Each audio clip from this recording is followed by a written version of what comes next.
Welcome to the weekly show with Dear Wine. I've come across a tweet that I just can't ignore.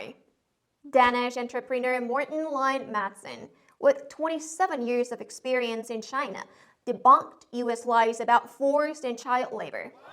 After visiting hundreds of factories, he found no evidence of such claims. Instead, he discovered America's love for crafting these narratives. So, let's talk about America's favorite pastime: fabricating excuses for war, sanctions, and more. Recall the 2003 spectacle when U.S. Secretary of State Colin Powell showed a fake anthrax vial at the UN, claiming Saddam Hussein had WMDs? Turns out it was likely just laundry detergent. I don't know about you, but if I was going to lie to the whole world, I'd at least pick something more convincing. As Louis Rueda put it, even if Saddam had just a rubber band or a paperclip, we'd invade Iraq. We wanted his life in oil. Democracy and oil, the most American combo. You know what's also American?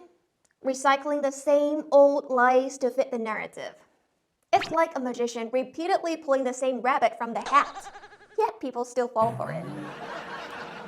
In 1898, the USS Maine exploded in Havana Harbor, and without investigation, US newspapers quickly blamed Spain, sparking the Spanish-American War. In 1964, the Gulf of Tonkin incident had LBJ claiming US ships were attacked by North Vietnamese forces, resulting in America's full-scale intervention in the Vietnam War. But it turns out those attacks might have never happened. America's got talent to use any excuse to wage wars or impose sanctions, be it anthrax powder, spy balloons, or Huawei 5G, as long as it serves Uncle Sam's interests. And remember the lab leak theory? Despite investigations keep debunking it, America just can't let go. Just like those who persecuted scientists to push the flat earth belief. So, why is America so skilled at spinning tales? They need a reason to justify actions, whether it's invading another country or trying to undermine a rising power. As Mike Pompeo said, we lied, we cheated, we stole. It's the glory of the American experiment. But for lives lost and families shattered by these lies, there's no comedy. It's so hard to see a bright future with leaders having such shaky morals.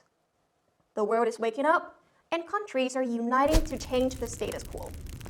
After all, what goes around comes around. That's it for tonight. Thank you for joining me on this wild ride through the world of lies, deception, and geopolitics. But, as a wise man once said, you can't fool all the people all the time. Good night.